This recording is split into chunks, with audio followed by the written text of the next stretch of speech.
Doutora Alice, tem o seu microfone desligado.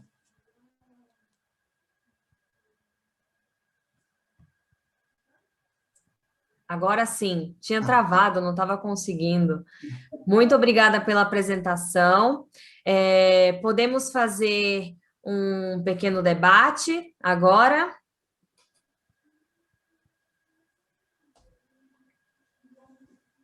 Estão me ouvindo?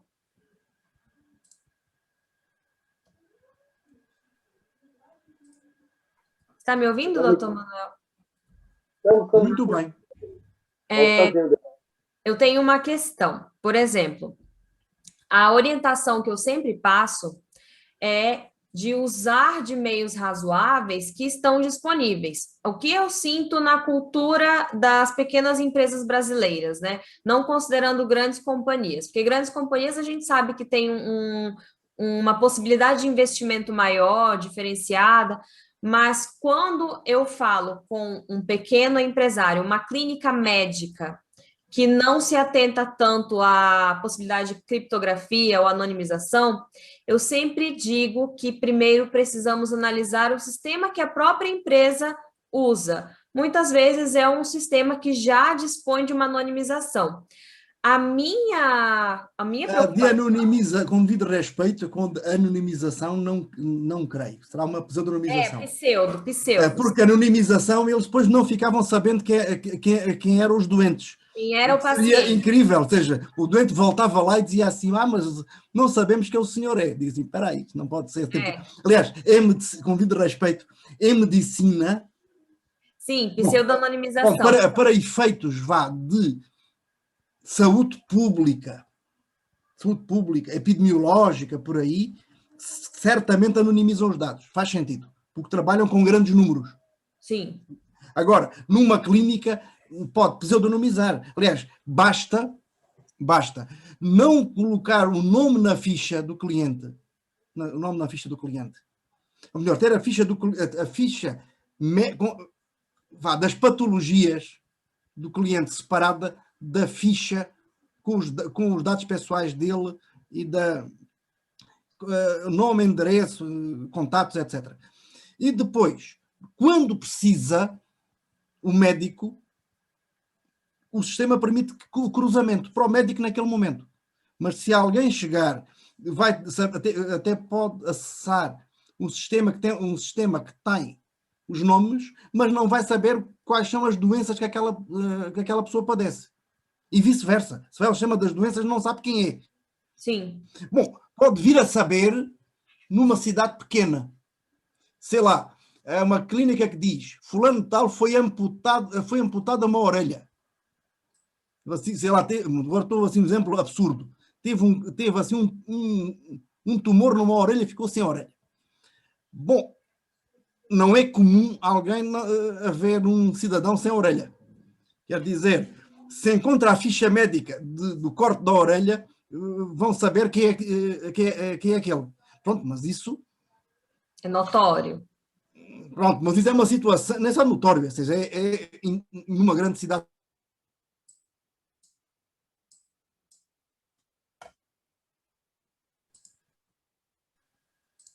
Travou?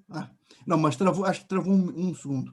Mas, ao pensar, se for numa clínica de partos, saber que uma senhora teve 4 gêmeos, também pode ver quem é que teve 4 gêmeos. Mas isso são situações extremas. Ou seja, sim, basta a pseudonimizar. Sim, mas o que eu quero dizer é o seguinte... quando nós contratamos um sistema para fazer a gestão dos pacientes, o que fica complicado é que quando eu faço a comunicação com o DPO daquela empresa de sistema, essa empresa não consegue me responder em tempo razoável qual é o procedimento interno de controle, ou seja, o médico ele tem que estar adequado, mas ele é refém do monopólio das empresas de sistema que produzem a gestão eletrônica. E essas empresas não respondem, falam assim, estou em conformidade, fale com o DPO. Mas aí tem incumprimento contratual, quer dizer, Sim. Se a lei passou, a lei brasileira não tinha, mas passou a ter em 10 de setembro, pelo menos em matéria de segurança, pelo menos em matéria de segurança, uma regra de privacidade desde a concepção, quer dizer, um contrato de licença de um sistema e um contrato de assistência técnica não estará sendo cumprido porque deixou de estar adequado à lei. Sim, e aí o que é que temos? Somos todos juristas, e são eles que vão ter que demonstrar que estão cumprindo o contrato. Sim. Sim. O problema, o precedente perigoso é que a LGPD, em alguns pontos, menciona a responsabilidade concorrente. Então, como que eu me resguardo da responsabilidade concorrente? A todo momento busco as informações para que pelo menos eu apresente a boa fé de que eu fui atrás de querer saber como esse sistema. Mas não, sim, mas o ónus é sempre deles. Sim, perfeito. Sobretudo nas relações com consumidores. Sim. Mas pronto, mas mesmo interempresariais continua sendo uma relação contratual. Sim. E a culpa por incumprimento presume-se. As pessoas têm que afastar. E aí entra com uma ação de regresso ou os dois respondem? Uma situação... Então, em relação ao titular, o titular vai acionar os dois. E aí tem que fazer a prova de que você não era o responsável. Eu aí teria... Sim, mas eu vejo para a LGPD que o titular só pode acionar o controlador. Sim. Só pode acionar o controlador. Não, eu não tenho... Para o titular dos dados é indiferente a razão pela qual o tratamento de dados não foi feito adequadamente. Não interessa, ele não interessa. Se pensarmos em termos de cadeia de execução, o que está na frente, pode até nem ser quem está na frente dele, porque pode ser um processador, mas quem determina as finalidades, quer dizer, o controlador, é que responde. Agora, e sim, se tiver de pagar uma indenização ao titular, ficará com direito de regresso. Sim, porque nesse caso o controlador direto vai ser o consultório, vai ser o gestor médico. É. Ele que escolheu contratar aquele sistema. É. Depois que volte contra a empresa de software. Eu tenho encontrado esse problema frequentemente, inclusive em sistemas que nós usamos na advocacia. Ai, meu Deus do céu. Mas, nesse caso, nós apenas fazemos a contratação, só que isso pode ser levantado. Agora, doutor Manuel, o que você acha desses sistemas de criptografia? Porque muito se fala, criptografia é seguro, criptografia, mas a gente sabe que a criptografia com a chave, você também quebra. Mas é muito difícil quebrar sem chave. Claro. Entre a anonimização e a criptografia, qual que você... São diferentes. São diferentes. A anonimização... Pronto, termos técnicos, a anonimização é mais frágil que a criptografia. A cifragem. A criptografia é técnica, mas pronto. A ação é a cifragem, é uma encriptação. Mas se fizermos uma escala, a mais frágil de todas é a pseudonimização. Sim. Depois teremos pronto, nesta perspectiva, a anonimização e depois só a cifragem. Ponto, isto para a cabeça de engenheiro. Na cabeça de engenheiro, não pensemos na LGPD nem no regulamento europeu. Mas eu trabalho agora, diariamente, agora já não posso dizer na sala do lado, com engenheiros. E dentro da coordenação do laboratório, lá o coordenador, que é engenheiro, até é doutor em criptografia. O doutorado dele é criptografia. Mas, aliás, eu tive sempre dúvidas com informáticos. Porque isto, eu não acredito no interdisciplinar, porque é preciso ser muito bom em 2 ou mais matérias. Por exemplo, eu conheço um, que é o Erich Schweighofer, que é um colega e amigo da Universidade de Viena, a Direito, tem 2 doutorados, tem um doutorado em Direito e tem um doutorado em Informática. Sim, mas para ser interdisciplinar só assim, senão teremos garantida a mediocridade. Ou numa das matérias ou nas 2. Tanto que a gente trabalha em termos multidisciplinares, cada um de nós aprofunda a sua área e tem que ser capaz de dialogar com os outros, encontrar linguagem comum.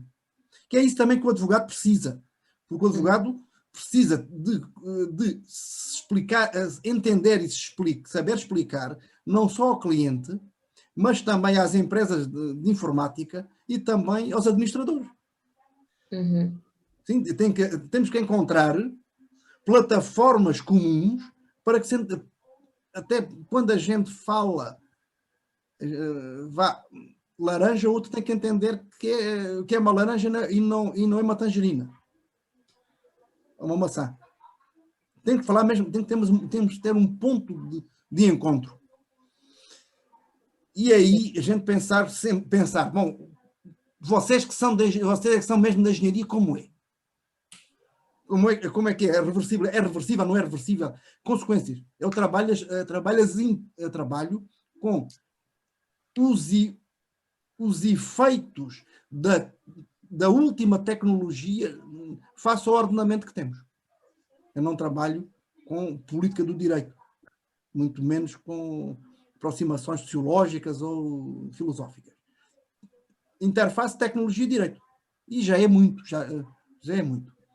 E aí mas o que temos nesta lógica de como é que um terceiro malévolo mais dificilmente consegue acessar a informação? Cifragem. Aliás,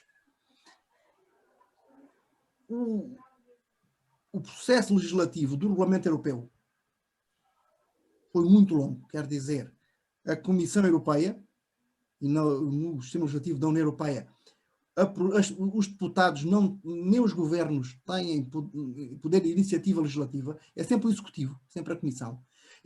A proposta de regulamento, depois de discussão pública, de anteprojetos, etc., a proposta foi entregue em janeiro de 2012. O acordo político surgiu um pouco antes do Natal de 2015. A redação é de meados, quase finais de abril de 2016 e foi publicado a 4 de maio de 2016 para entrar em vigor a 25 de maio de 2018. Bom, mas por que é que eu estou dizendo isto? Porque houve um lobbying muito intenso dentro do Parlamento Europeu. Nunca houve tantas propostas de emenda ao projeto. Fosse para imprimir tudo, seriam resmas e resmas de papel, porque estavam muito em jogo. Aliás, hoje é o standard mundial. Agora, o que é que se passa? Designadamente o que fazer em termos de segurança. E aí esteve a cifragem, que não ficou até ao final por pressões da indústria, dizendo pequenas e médias empresas isso vai ficar caro demais. Mas também se assume, entre os artigos 32 e 34 do Regulamento Europeu, que sem cifragem, cada um vai assumir os riscos. O controlador vai assumir os riscos. Não quer gastar, não vai, se quiser, contrata um seguro. Fazem seguros para proteção de dados, desde há muito. Celebra um seguro. Ou então, vão aí no Brasil, faça uma promessa à senhora Aparecida para ir lá a pé e descalço, para se vazar não houver problema. Aqui seria a Senhora de Fátima, ou algo semelhante. Aí também podem fazer uma promessa à Senhora Aparecida, dizer assim, Mãe de Deus, eu vou fazer isto tudo baratinho, mas me livra. Todo ano eu irei lá pôr uma vela do tamanho da minha mãe. Irei a pé. Pronto, não estou debochando. Mas dizer alguém que confie na sorte. Dizer avaliação de risco. Uhum. Avaliação de risco.